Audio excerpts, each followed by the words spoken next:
the results are in. This is the fastest, most accurate arrow that I have built so far.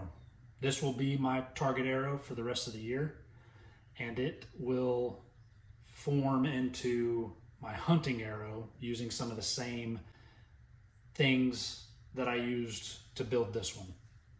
So I'm going to go over with you the different components that are put into this arrow, and then the different things that I tested to ensure that this is in fact the most accurate of them all. So let's dive in. So what I'm testing here are 3 arrows that are the same but are fletched differently. And this first test is going to be a sound test to see if there's any noise difference in these arrows flying over the camera. The camera's right below the target, a little too close to be honest, but it did the trick. So the first one that we're going to shoot is labeled arrow number 1, and then the next is arrow 11, and the next is arrow 12. These are the numbers that are on the white water wraps that I have. So for arrow 1, this is a 4 Fletch at 1 degree, and it weighs 382.6 grains. Its FOC is 14.5%, and it is moving at 327 out of the bow and 302 at 50 yards. So let's see what that sounds like. As you can see, not a lot to listen to. So that arrow is traveling again at 302 feet per second. That takes less than half a second to get from point A to point B. Here's the second arrow, which is the 4 Fletch at 2 degrees. With an arrow flying that fast, I guess I'm not too concerned about the sound. This last arrow is arrow number 12, and it is our 3 Fletch, 1 degree.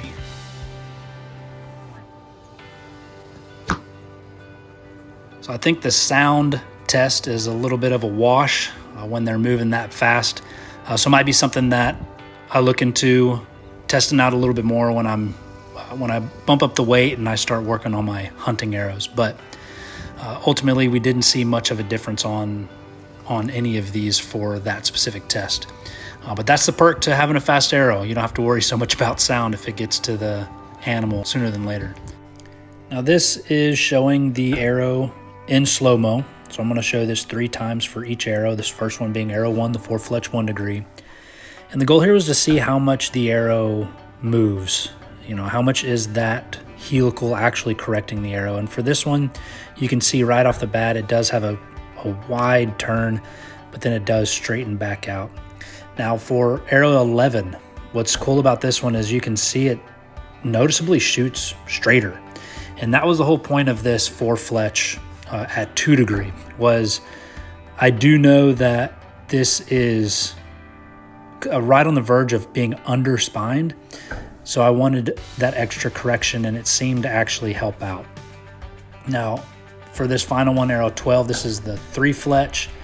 That one seems like it's all over the place, and that's exactly how it shot. With each of these arrows, I did spine align them. They are all spine tuned with the weak part of the spine upward. And of course, that's to ensure consistency across each of these arrows. So the next thing is accuracy. So here it is filming the group, logging the group. So I'll start with just arrow 12, no particular order in which one I'm measuring. So arrow 12 is 1 inch right of center and about 2 inches high. So we're going to go 1 inch to the right, 2 inches high, put a dot there. Arrow 11, we're going to call that center on the vertical axis. Horizontal though is 1.5 left of center. That's for arrow 11. So we're going to go over 1.5. Put it out there. Arrow 1 looks pretty consistent, and it's left to right, so it's 2 inches to the right. I guess it's 2.5 down. So this is arrow number 1.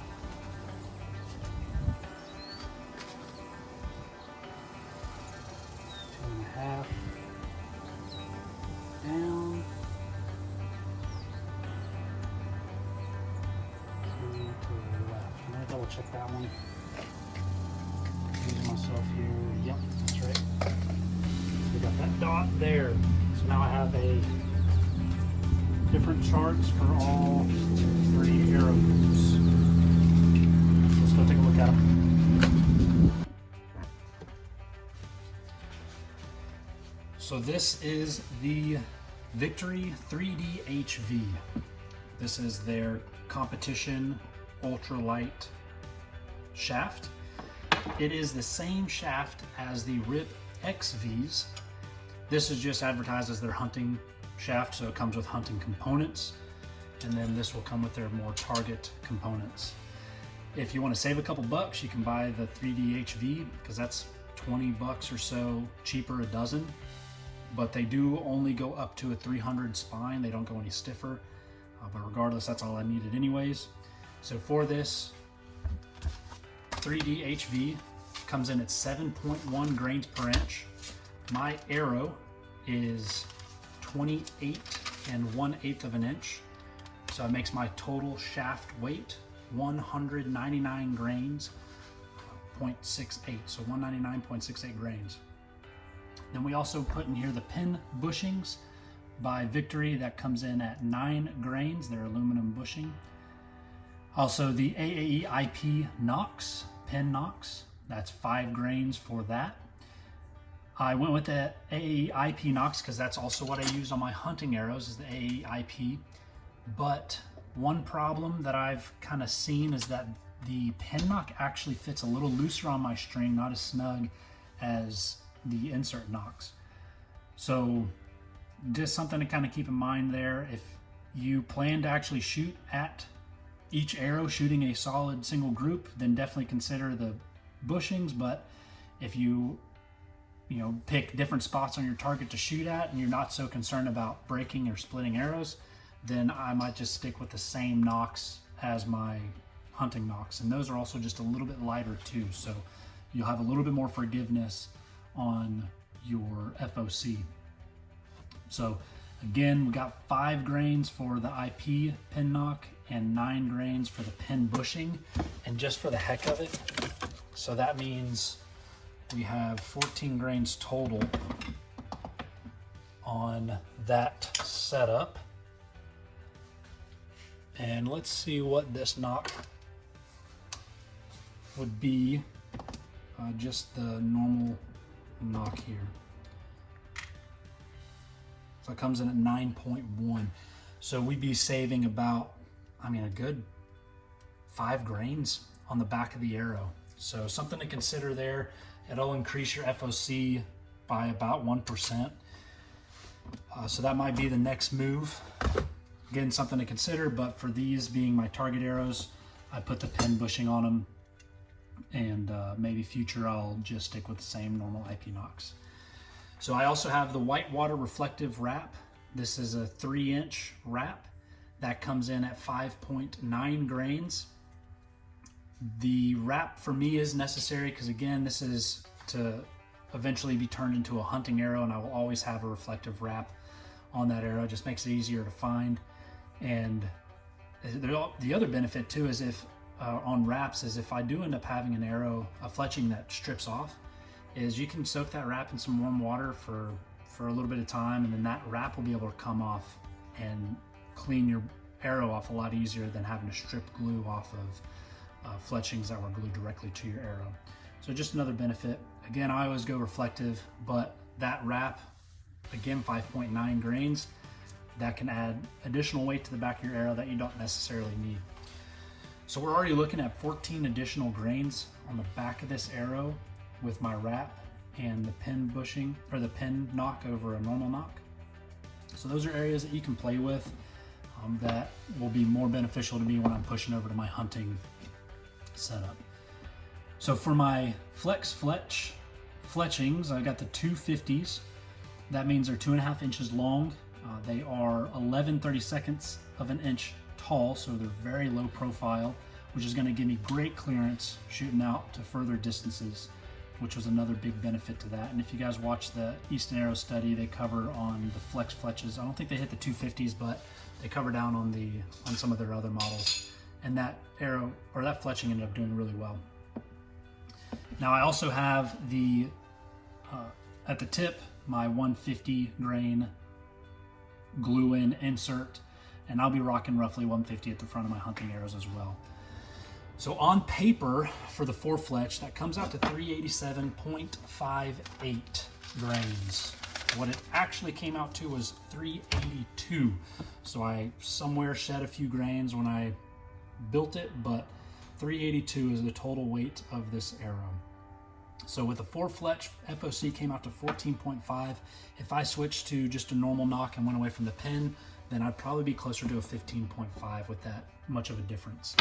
The reason I know that is because the 3 Fletch came out to 15.5% FOC, and the weight of a fletching is roughly the same weight difference that I had in the nock setup. So that might be my next move to make this that much better.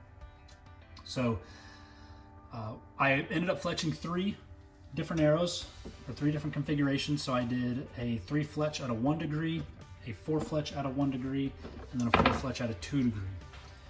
And it was very obvious that the 4 Fletch 2 degree came out to be the winner. So this is my group on paper on how I did that. So basically what I did is when I shot an arrow, I measured high, low, left, right, and put that on paper for each arrow shot. So each square on this paper equals an inch, this being the center. So this was on the arrow number 12. That ended up producing a,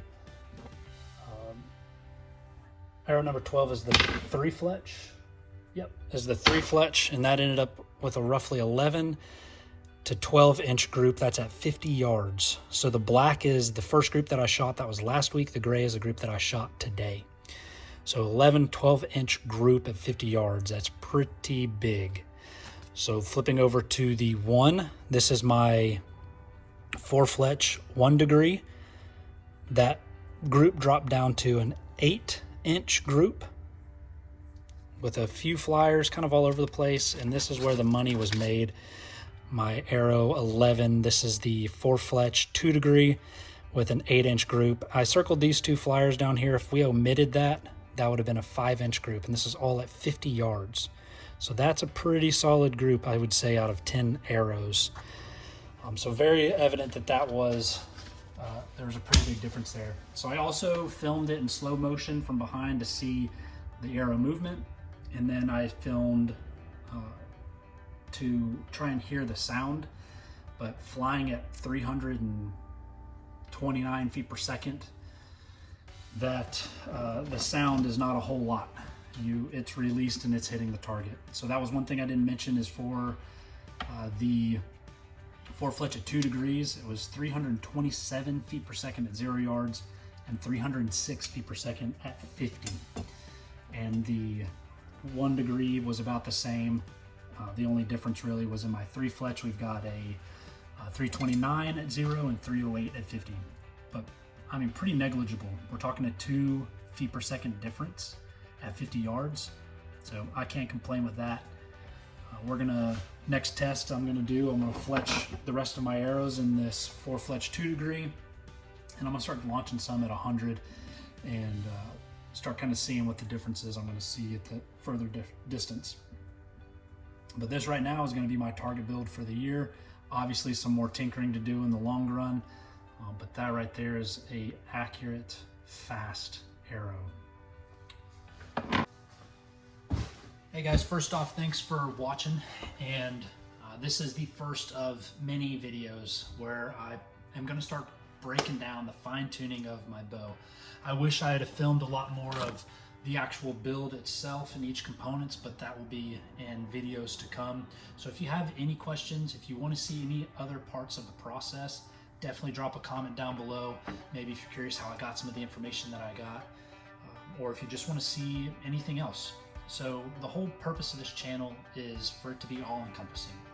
So it's to include the precision aspect of it, so the arrow builds, the bow tuning, all of that, the pursuit as well, so the the actual archery hunting. So showing you guys how we're setting up things and getting some of those hunts on film. The process portion. So once we get it back, I'm gonna film processing the meat and giving you guys some breakdowns on how I process my meat. And then the final part of it being the preserve. So mounting these animals, European mounts, shoulder mounts, the whole process of that as well. So this is just gonna be a year-long filming everything as I'm doing it, answering questions as they come, and trying to share my love for the outdoors, my love for hunting and archery hunting with you guys. So again, feel free to ask questions, feel free to leave any comments below, and like, follow, subscribe, all of those good things. And remember, do more outdoors.